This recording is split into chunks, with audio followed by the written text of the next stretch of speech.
everybody. Welcome back to another Sacred Femme Alchemy podcast. And it has been a while since I've had a guest on here. And so I'm so grateful to have a very special guest. I actually just met her in a health and wealth conference, not even a week ago. It was less than a week ago. And it feels like we know each other. And today's guest is Nyoka Samuels-Gilchrist, a Jamaican-born NYC-raised nurse, mentor, healthcare trailblazer. So she has dual bachelor degrees in nursing and a career spanning bedside care, travel, nursing, and education. She has this beautiful way of simplifying really complex medical concepts through her own personal practice and business called Seven Health Waters, which is something we're going to get into on the podcast as it unfolds. She's also a community powerhouse, creating the Women in Training Guide to the Menstrual Cycle and advocating for wellness through different cultural workshops and board service. And she's just a true force in healthcare and mentorship. And I love that she's combining both spirituality and science. I think it definitely helps so many people who maybe have a hard time understanding spirituality can be embedded in science. And so I'm so grateful that you're here. So thank you and welcome, Nyoka. Thank you so much for having me. It is a pleasure. I feel like we hit it off. I know. When I realized that you had a podcast, I was like, oh, yes, let's talk some more. Oh my God. Okay. So, y'all, for all the listeners, we were in the green room. We were just preparing, talking about, okay, what are we going to talk about? What do you want to dive into? And I had to stop her. I was like, okay, I'm going to go to the bathroom and let's just stop talking because we didn't start recording because there's so much goodness that already happened because I don't know you that well. And the more I find out about you, I'm like, wait, what? Okay, we got to stop talking. We have to record this. And so your journey is so fascinating to me. And I only know little bits and pieces. And so I am very curious as to how are you the woman you are today? How did you become a nurse? How did you get into spirituality? And I know that's such a loaded question. And so you're probably like, okay, where am I going to begin? But what feels really close and true to your heart of how you want to begin your story to where you are now? Sure. I love this organic way of talking because this is not rehearsed. No, it's not. I never rehearse any of my podcasts. That's why it's always, I love the energy and you know when you have a good camaraderie and rapport with someone. Yeah, absolutely. So, how did I get to be the woman that I am today? I think that started when I entered college. When I entered college, I realized that there were a lot of things that happened in my life that I swept under the rug. And being pushed out into the world initiated an awakening for me. And so I had a choice, the choice to either stay asleep Mm. or really illuminate. And I chose to illuminate. Mm. But it's very hard to want to have that conscious waking I, life. I think for me, it wasn't hard because Hmm. of where I was in my life. For me, it felt like life, living a vibrant life Hmm. versus living a dull, dreary life. Mm. During college, I had what many call a nervous breakdown. And during that time, my family had to rally around me because Wow. they didn't want to see me quell, right? They didn't Hmm. want to see Nyoka, who loved to perform because I love to dance, who loved to be the light of the room, dim and go into a dark hole or a dark place. So because my mom didn't want to see that, my dad didn't want to see that, they took my health care into their own hands and made some decisions for me that I wasn't able to make for myself at the time because I was in such, I like to say it, fragmented state. Mm. So my parents had to rally around me in order to help me journey to whole again. That's what I like to call my journey. It's a journey to whole again because I felt very fragmented at that time. And Hmm. so it was my parents' desire to see me whole and Mm-hmm. my innate desire to see me whole, where I chose the path of illumination versus Mm. darkness. What brought you there in the first place? Oh, surely Yeah. being naive about what I thought people in the world were supposed to do right by me, just not being socialized or aware enough to understand that not everybody out there has your best interest in mind, and that Mm-hmm. you have to have your best interest in mind, right? Yeah. The vulnerability that you encounter on campus as in your college life. I mean, this was 20 plus years ago. I'm not Yeah. there anymore, but I remember the social challenges that I faced. You have all these choices in front of you, and if you're not grounded in who you are, you can journey down a path that is not your chosen one. Um, Mm-hmm. Luckily for me, the spiritual aspect of me said, no, you're not going down this path. We are going to claim you and your destiny and make sure that you walk the path that you're supposed to walk. And Mm-hmm. so it was really out of my control. Oh, But okay. the spiritual part of me said, this is what you need. My ancestors truly spoke through me and said, go down this way because the path Oh, that you're going is not the path that's for you. how did they come to you? You know, a lot of people call it a nervous breakdown. Mm-hmm. That's what they call sometimes a spiritual awakening. Right. Um, there were a lot of times I didn't know what was going on. It was not me speaking. I remember one time my aunt came to visit me because I was inside of a psychiatric facility. And Mm-hmm. my aunt came to visit me and said, "Oh no, this is not my niece. This is not my niece. This is not my niece."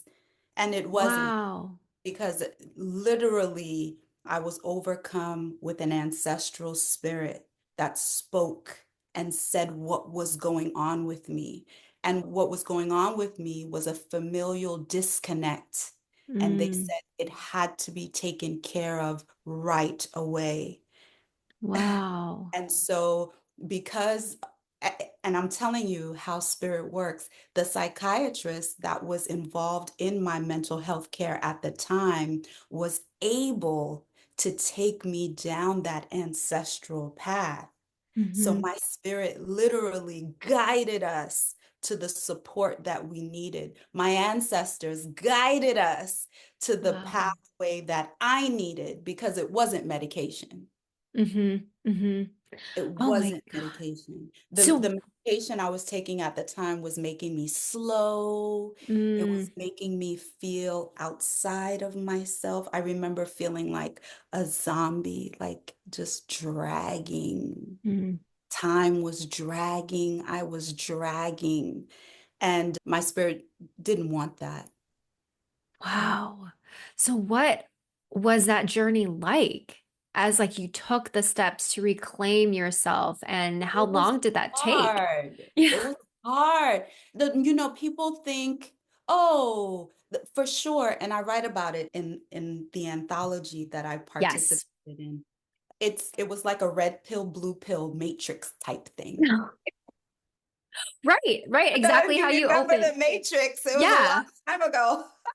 But but it was a red pill, blue pill kind of thing. And when we chose the path of sitting down, talking, having conversations, having open communication, airing it all out, it was like a veil lifted because we decided to choose the path that was holistic.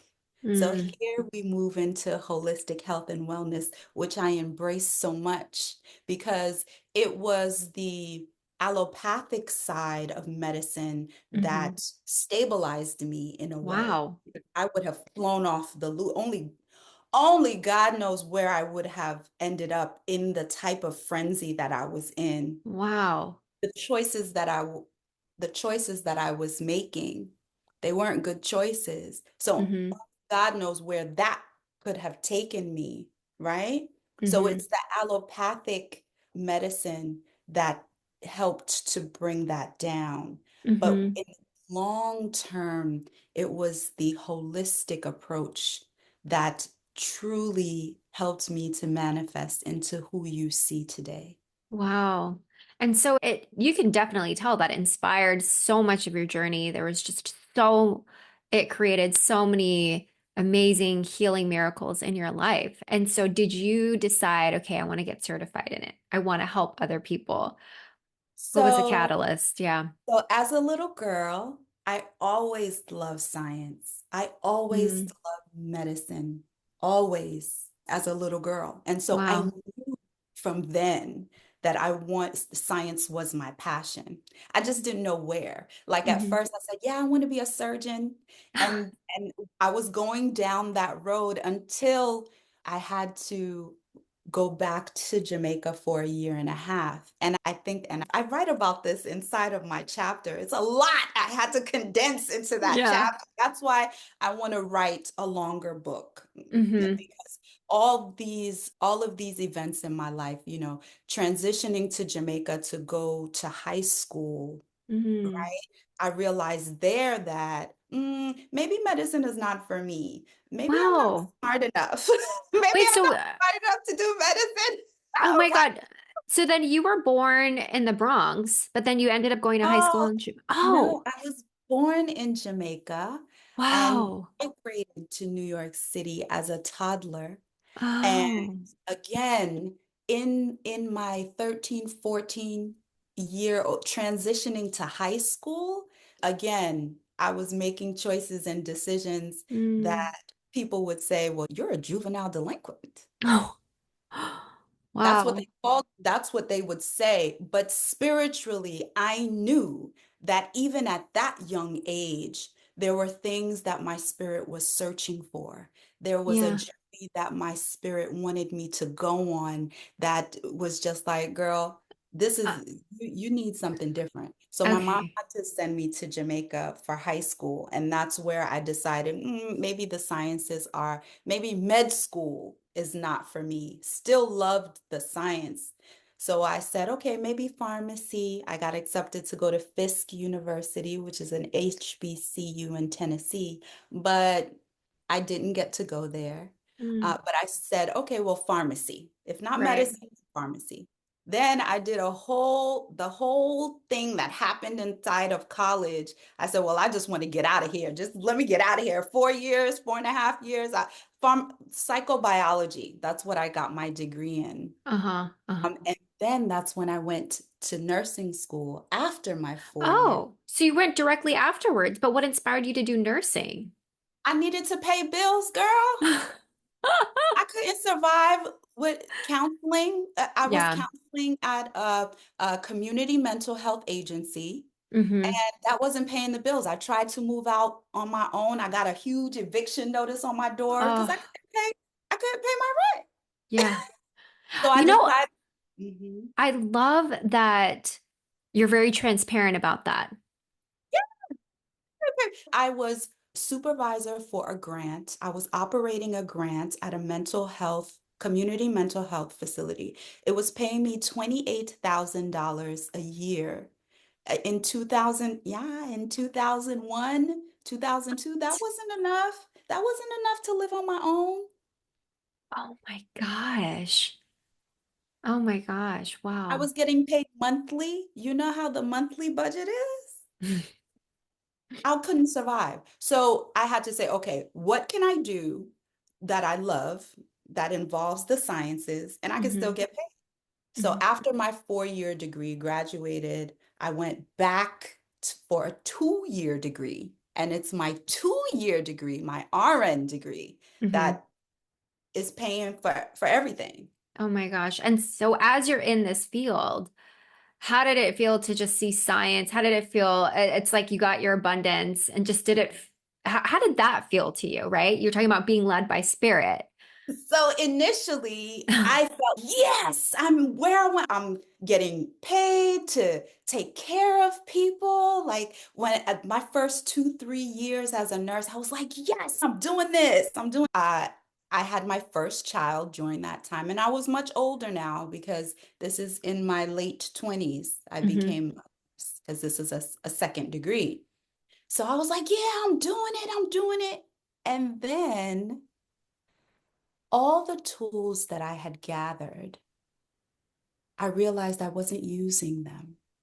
All of Mm, the spiritual studies that I had been doing, I wasn't putting them into practice. I said, hold on a minute, there's a disconnect here hmm. because I'm working 12-hour shifts, sometimes 5 times a week, sometimes Wow. 6 times a week. Wow. A new mom. My husband and I got married, just got married. But all these things, life started happening. And that's when burnout started creeping in. Mm, And all the spiritual tools that I had on the shelves, I wasn't using them. And so progressively, I realized, oh, wait a minute, I'm exhausted. yeah. But something stopped being led by spirit again. The brakes were pump the brakes because now my husband gets laid off from work. He Oh. finds a job in Alabama. I'm in South Florida with the children. He's in Alabama. Hmm. And after a while, my oldest son said to me, Mommy, I don't want to forget Daddy. And at Oh, this point, I was still holding on to the bedside job, holding on to right. the bedside for dear life. This is me holding on to the bedside for dear life. And I hear my son say this to me. So I realized that my children needed me more at home, more than me going to work 5, 6, 12-hour shifts. And I transitioned to working from home. And I Hmm. took that work from home job with me to Alabama. And my Oh, husband and I and the boys reunited again. And we've been here in Alabama ever since. So we're in central Alabama. And it's a wow. lot. That's Life such a journey. I'm so curious. I want to get back. We'll get back to this, but when you said spiritual tools, what spiritual tools did you amass? And what were you? Yeah, I want to I know. really love talking to you because the way that you listen is very special. All right. Yeah. So when I was in nursing school, I was also studying Akom is from the Tweet-speaking people in Ghana, West Africa. Wow. And so during this time, while I was in nursing school, I was learning how to use divination. I was learning how to create spiritual baths. I was learning how to listen to spirit. I was Mm. learning how to truly be a spiritual practitioner. Oh, girl, you just draw. I'm like, oh, that's the juice right there. Oh my God. So, can you imagine as a spiritual practitioner going into the doldrums of the hospital? Oh my not gosh. and not taking care of myself, But not being that's, able to see yeah. myself. So it's like I'm living in two worlds because Hmm. I was still a very integral part of seeing people in the community that came in to our spiritual space, right? And there were times when, yes, spiritually, I was grounded and I was balanced inside of nursing, but there were other times that I was not. And so it Mm. became a constant, I'm not going to say battle because there's so many similarities there. I would say balancing. There was a Mm. constant recalibrating all the time, whether Hmm. it was through the natural forces of what was going on, Mm-hmm. whether it was through who was coming to be seen in the spiritual space, and then Mm-hmm. who I was seeing inside of the hospital. So then it all became like this balancing. I don't want to say act because it's not an act. It was Right. real. It was this recalibrating all the time into, what was healthy for me, what was healthy for my family, and what was healthy for the community. It sounds like it was just the struggle between also the right and left brain, right? Yeah, The spiritual and the science. And so after experiencing those challenges, trying to find that balance between it all, how does that show up as an expression of your life today and how you live your life in the day to day? I love your questions. So working from home for the past 10 years Hmm. allowed me to make sure that my home was operating the way that I wanted it to, in terms of me being there for the children. Wow. COVID hit.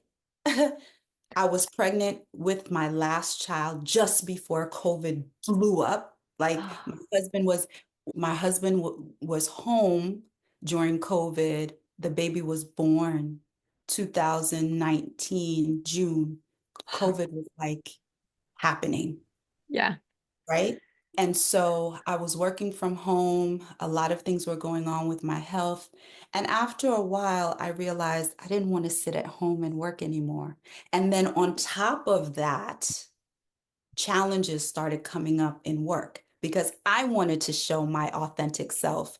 But Mhm. work was like, girl, you're a little bit too much. You're coming on here, you have a head wrap on, you look like Africa, like what's going on? Oh, that's horrible. And you're a little bit too outspoken here. What's happening to you?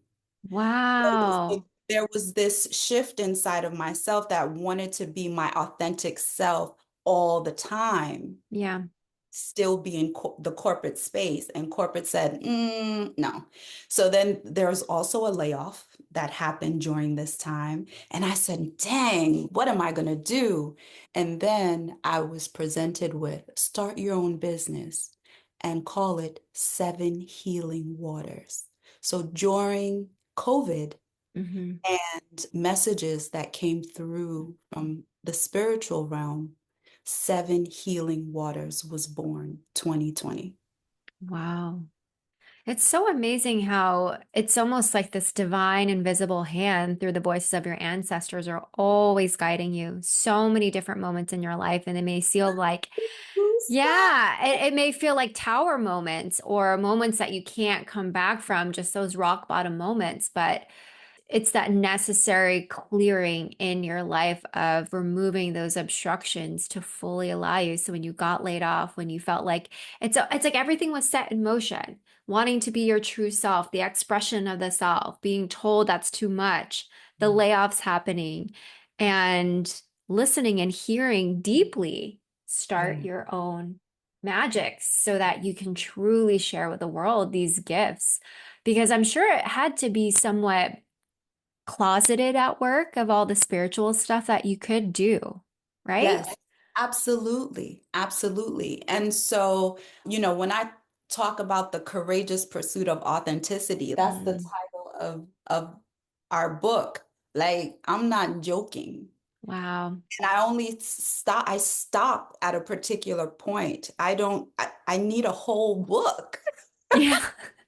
for you to truly see why that is such a common thread throughout my life, the courageous pursuit of authenticity, to be able to stand, as who I am. One of the interesting things about me is Jamaicans will say, I'm not Jamaican enough. Mm, Americans will say, I'm not American enough. And the Africans will say, I'm not African enough. wow. But what I am, though, is truly me, a blend of all the things, in even including, listen, my grandfather is biracial. Let's not talk about the infusion of all the different cultures and lineages that run through my veins. Mm-hmm. Whether it is the First Nation people, whether it is the white people, whether it is the African people, I am an embodiment of all of them. Mm-hmm. So, however I choose to present, it's always me and it's always authentic. Mm-hmm. Whether I'm not African enough for the Africans, or Jamaican enough for the Jamaicans, or American enough for the Americans. I am truly authentically me. Mm-hmm. And at what point were you able to just reclaim that? Because I think for a lot of listeners, it might be hard for them to truly embody who they are, to show up who they are. There's always compartmentalizing, right? And what do you think allows you to really stand courageously and so fiercely in your own self as you go about your way in the world? Asyojibi, What's that? the spirit that brought me to where I am now. Mm, His energy is that of water, of fluidity. When I name my business Seven Healing Waters, it's not because it's some frivolous thing. The spirit of Asio, that's water mhm, in the tree language, the river that flows. mm, When the energy of Asio has helped me, Asio GB has helped me to own that authenticity. mhm. Because, Bruce Lee has this thing, be like water, right? We know that. Yes, yes. Well, Asio Asio Kwerjibi has helped me to be like water. Mhm. So That's so.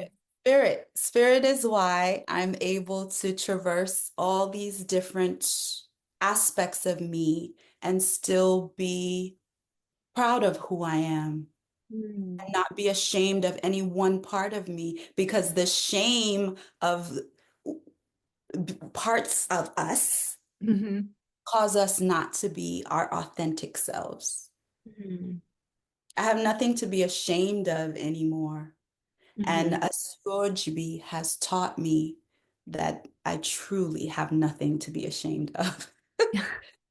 That's beautiful. And so, as you built your business, how does that play a part in the seven healing waters? Can you describe what that is, the theology, the concept? Like, what is that for Okay, people? so I have had to really ponder this Yeah. because people are literally asking me, why seven healing waters? Like, why don't you change the name of your business? And I'm like, really? You can't tell me. So the way how I have linked the two is throughout my travels, and I travel many different places. I've been to Ghana, I've been to Tanzania, I've been to different places in the Caribbean. My birthplace, Jamaica, is the land of wood and water. When you go there, you will see many different types of water. Through my travels, I have encountered different types of water. And because of that, I'm able to link the seven dimensions of health with those waters. They all have particular attributes that can help to nurture your holistic health. So the Mm, lake has a type of water that's still, and even the inhabitants of the water are a certain type of way. You can always pull on that energy of the stillness of a lake. Then we have the flowing rivers, right? The river's always moving, it's constantly flowing. There's an energy oftentimes in our circulatory system that connects with the rivers. wow. So if you want to connect on that level, you can find that there and help pull that into your holistic health. We Mm, have the waters of the glaciers or the cold waters. not only can you find that, I've never been to Antarctica, never been to the Arctics, don't get me wrong, but that's the same type of water that lives on the mountaintops, mountains. And I've seen that water come down through all the different crevices and corners of a mountain. Wow. So we can utilize all the different forms of water to help to harness our holistic health and wellness. And that's what I've done through my life. I can't tell you that when it was happening, I identified as such, but hindsight is 2020. And looking back into my life, I realized that the waters of the lagoons have always been present in my life. The Mm, waters of the pond has been present in my life. hmm. You know, rains, the snow, the all the different forms. So we can all find how water impacts our lives and use that energy to facilitate our holistic health and wellness. So how does that work with someone? So if someone came to you and they're like, I want to work with you one-on-one, what would that look like? It would look like a lot of conversation, a lot of Mm-hmm. assessment, Mm-hmm. as I am a nurse, and assessment is huge. You know how many people tell me, don't say you're a nurse. Don't say you're a nurse because of legal matters. And I want to make this very clear. Yeah. When I operate inside of Seven Healing Waters in a coaching practice, I do Mm-hmm. not operate as a nurse, Mm-hmm. but Mm-hmm. I use the information that I have learned to inform how I approach managing someone that I work with. Exactly. Exactly. For example, I'm going to give you an example. Mm-hmm. I was on the phone with someone and we are talking about her emotional health, her mental health, a lot, right? Mm-hmm. And then she starts explaining to me some signs and symptoms that she's been having. Automatically, my nurse brain Ah, kicks and I'm like, when's the last time you checked your blood pressure? This is my nurse brain, right? Because we're talking about physical health as yeah. well. And with all the experience I mean, I've worked with almost 20,000 patients inside of a hospital. This is second nature to me inside Mm-hmm. of a health practice. So I asked, when's the last time you checked your blood pressure? Oh, maybe 4 months ago. Do you remember what it is? No. She was actually walking into a place where there's a pharmacy. I said, please go sit down and take your blood pressure. We're on our call. I say, please take your blood pressure. When she takes her blood pressure, it's high. Mm, She didn't know. mm-hmm. But her signs and symptoms that she was explaining to me led me to say, it's very important that you check that out. So now our physical health plan has kicked into high gear because if she thought she was doing something before, she wasn't doing enough to Mm-hmm. impact her blood pressure. And so I Mm-hmm. think even here in this space, what you're seeing is how I balance the spirituality of health and wellness with the allopathic part that talks about science and numbers in Mm-hmm. Mm-hmm. and so we're Totally. using this as a guide to look at a person's holistic health and wellness. Mm-hmm. And so which water element would you use for that case study? For that case Yeah. study, you would need a still water. So I would Mm, on the energy of a lake for mm, her. She needs to be still. Her body is pumping and pushing and pumping and pushing. The energy of a river is really not what she needs right now. mm-hmm, mm-hmm, Not in that sense, not in this time. So what I told her, what I gave her were some guidelines to increase her awareness practice, and that takes stillness. mm. It's so beautiful how you use the visualization and the element of water and the different forms of water to invoke certain qualities, right? And I find that it's interesting that you chose the number seven. I know why personally, but it made me think of the seven chakras also. The seven, like Yeah, when I'm thinking about like other mythologies and they, especially Inanna, the seven gates of hell.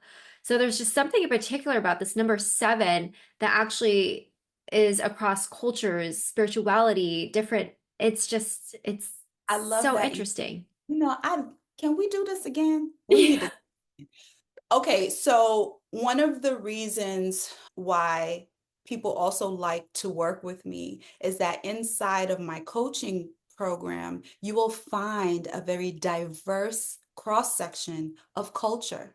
We talk Yes. about the Native American culture. We talk about chakras in terms of Mm. the Hindi culture. Like we talk about a comb. Because it is in broadening our perspective of culture, cultural Hmm. health is very important. That's why it's embedded inside of my coaching program.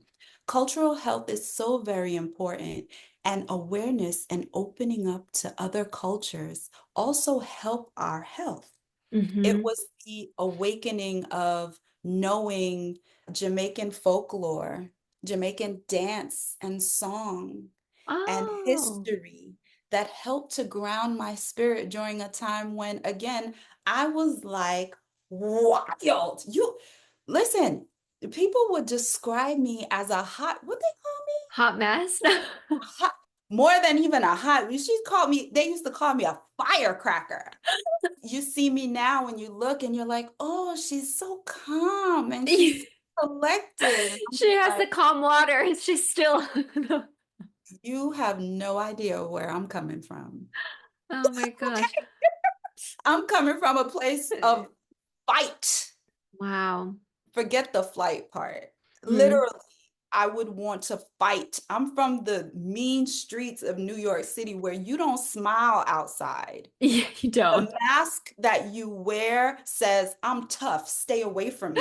Very Because you hard. don't, yeah, very hard. You don't want anyone to violate you. You don't Yes. want anyone to cross the line with you. And so you wear this mask of, don't smile, I'm tough, I'm hard. And Hmm. I've had to learn how to soften that.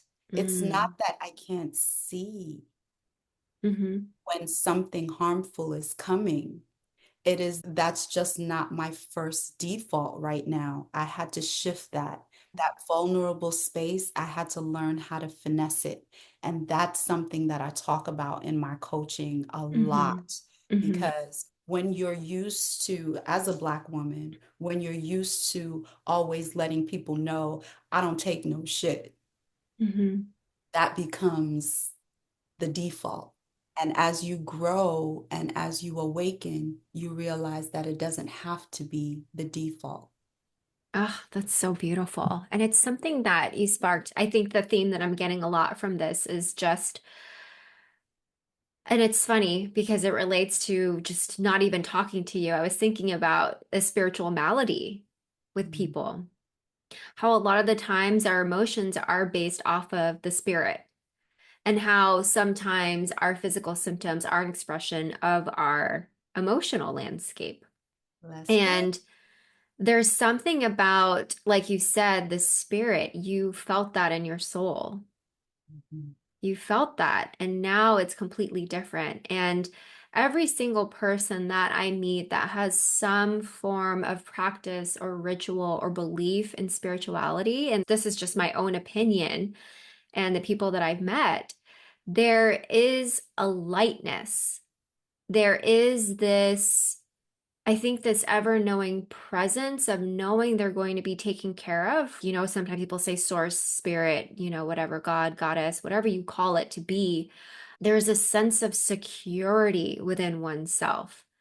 And I Mhm. think it's almost related to how you were talking about that of when I asked you, well, how do you just become courageous? Because I think for a lot of Westerners, they'll want to use, I don't know, talk therapy and there's something about you can't fix a spiritual malady with talking. There has to be some element in there. And maybe it's hard for people to complex or grasp it, but I have met people who have that sort of that dis-ease about them, and it's because they're not connected to their spirit. Okay, so I love that you brought this up right? Because a lot of people that I work with and that I talk to say they've been told that is witchcraft. Mm. And in a negative connotation, I know a lot of people have reclaimed the term, they use it, they put it on t-shirts, like, I know that people do that now, reclaiming the terms and making them, but witchcraft has a negative connotation, especially here in the South, Oh, yeah. right? And so, when you start talking about spirit in a way that doesn't sound Christian, Yes. it floors people. It Oh, floors people.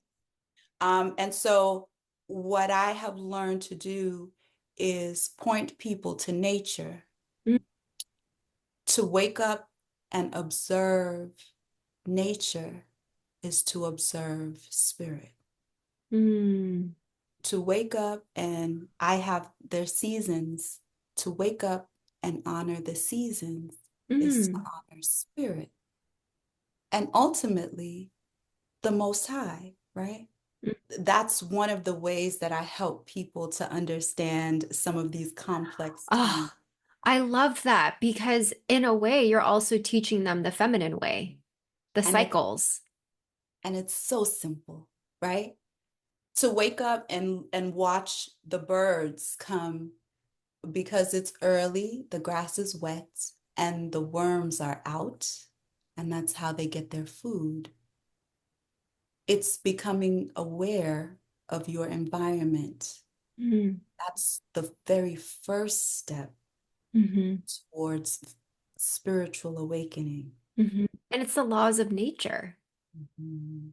And It's it interesting. crossed all cultures Yes. and all lands, Yes. right? It Absolutely. may be different in different places, but it happens. So when you observe nature, you're essentially tapping into that source that Mm, feeds us all. hmm So when I'm working with someone and they're opposed to the level of spirit and the level of ritual that mm. where I work with now, that's where I start. That's beautiful because anyone can understand the elements too, right? They can understand the water, they can understand the forms. And so if you're listening and you're new and you're very curious of working with Nyoka, just start there, right? Absolutely. You want Tune to into start. nature. Yeah. Mhm. Tune into what time the sun rises, what time the sun sets, right?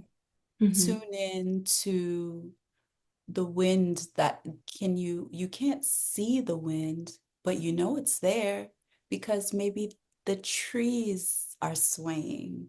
That's how you tap into to source. Oh, okay. So you're making me think of something else now. It's like I'm the type of person where I always notice these little patterns and I try and connect them all and harmonize them all. But tapping into those subtle energies is a very spiritual practice. The thing that you cannot see with the mind's eye, the thing of like the thinning of the veils. I think and we're probably like really going complex and deep with people. I'm like realizing, oh, we have to talk more in the green room about our rituals and what we do because it's almost like we're talking about the same thing, but it's dressed in different costumes. That's right. Um, And that's what culture is. yes, a hundred That's what percent. that's what culture is. And it's beautiful when you're not afraid. When you're open to those possibilities, when you can actually see that, and that there is just this mystical side to Earth that cannot be explained. And I love what you said, because I will never forget what you said when I was explaining the technology. I didn't even call it technology when I was explaining Kundalini and the history. And you said something that was so profound to me. And you said, it's a sacred science. It's a sacred science. And I was explaining the history, where it came from, because a lot of people, like when I think about how people say, oh, what do you mean look to the stars? We use that as maps when we used to sail. We turned to the elements to tell us certain things. And They I was utilized it to build the pyramids in Egypt. right, like exactly all of these different things, and how so much information is actually outside of this digital landscape. I know we're so into AI, but it's almost taking away from our rewilding, like our primal roots. And it was so interesting because I was watching, I normally don't watch the news, but I just turned it on. And there was Kevin Burns. He's a documentary, creator, producer, very popular. And he created this documentary that's airing on PBS. This is like totally not an ad, but it was about Leonardo da Vinci and how he is the smartest man because he was able to do science and arts. And he didn't go to school. He was actually a bastard child, they said. And the reason why he knew so much, had so much knowledge, until to this day influences so many different industries that have probably no connection, but they do, is because he learned from nature. Mhm. Our ancestors learned from nature. The First Nations learned from nature. The First Nations all over the world. You think the First Nation is just Native Americans here in America? No. And you're making me think of another different rabbit hole. You probably like just opened something within me of how it goes to, because that was very feminine. We used to be matriarchal back in the day. And, you know, and I read about this too. And I'll put it in the show notes about the dark feminine. And it's a Jungian book. And it was because man didn't like how it was so cyclical. They wanted something linear. They Mm. wanted something linear. It's if I get from here to there, I don't want to be back in the same place. And so that's the beauty about the feminine way that I think of, is that we really know how to work with cycles and natures and use that as a way to inform us of where we're going, how to have peace with that. But it's interesting to see that's where we had a deviation from matriarchy, of feeling that sense of losing control and who we are in relation to nature in itself, because nature could actually conquer man and not be in this linear path. I feel like many of our First Nations understood that though. Mm-hmm. And so Mm-hmm. there was a beautiful balance between Yes. the cycles and the feminine and Mm-hmm. the masculine. I think our First Nations knew that was encapsulated in all of us as human beings, Mm-hmm. both. And it is that, again, we're coming back to this balance Mm-hmm. between both that make us whole. Mm. I think when we start isolating it, it's dangerous Mm. because, you know, there are forces in nature that are asexual, but that means it's because they have mastered their whole, both masculine and feminine. Mm-hmm. So if we can still look to nature, and our First Nations did it all over the globe. Da Vinci is new. Da, Right? Yeah. Da Vinci is new. We're talking about our ancient ones. Mm-hmm. They did not destroy the earth. Oh, They it's so lived in harmony with the earth. And when we talk about indigenous people, that's where my mind goes. My mm, mind goes to people who knew how to live in harmony with nature mm-hmm. Mm-hmm. and who have the utmost respect for the balance between masculine and feminine. Mm-hmm. Oh my gosh. So how can people, and this is the last question I want to have, how can people restore that balance within themselves?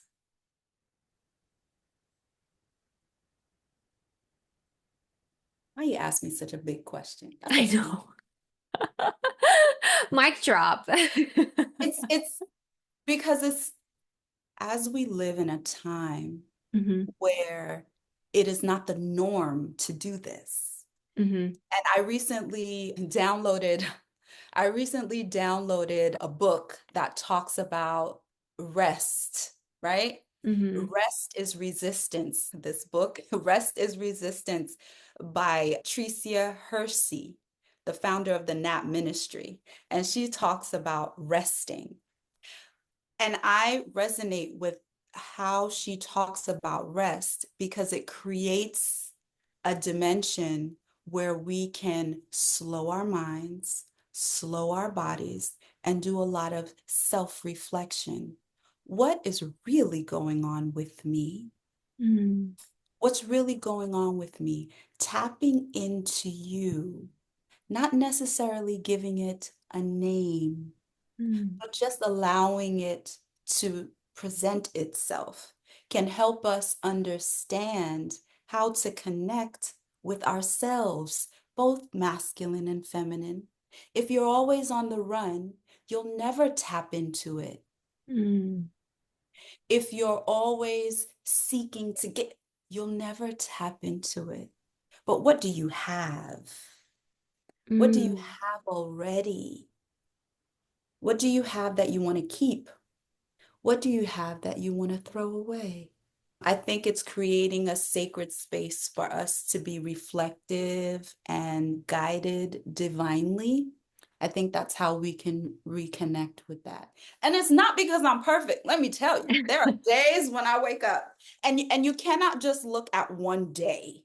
right. Sometimes you cannot even just look at one year. Exactly. Right? Because things are cyclical. You may have to look over a longer period of time to Mm, see, okay, what am I feeling? Where am I sitting in?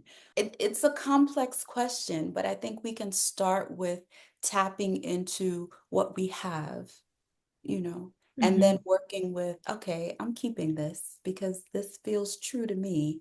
Oh, I'm throwing that away because it doesn't serve me. I think mm. if we start there, then we can tap into our whole selves, and that includes the masculine and the feminine. Oh, beautiful. And where can people find you if they want more from you? I can't listen, I can't say that I'm always on this level. It's okay. I think that I love this space with you because it allows me to go there. It's not many spaces that, can allow. Yeah, But if you would love to hop on my calendar and talk about how we can work together or how we can align, you can visit www.7healingwaters with an S.com. It will take you to my Connect with Me page, and then you can just jump on my calendar. amazing. And we're going to have all this on the show notes if you weren't able to catch that, if you're driving, if you're walking. It will be there for you. But Nyoka, thank you so, so much. This was really beautiful. I think there's a lot of stuff that I'll have to integrate from this conversation because there were so many beautiful reflections. And I know the listeners will love this podcast because we went deep in so many different directions. So I appreciate your presence and spending time with me here. It is a pleasure to be with you. I think from the moment that I met you, I was like, wait a minute, we can't just stop here. We have to talk some more. And this was an excellent way to talk some more. So I am honored. Thank you so very much. And I would love to come back again if you'll have me. I love the questions that you ask. Oh my God, beautiful. We'll do it. We'll do a part two. Amazing. Thank you everyone for listening, and I will catch you on the next SFA episode. Bye.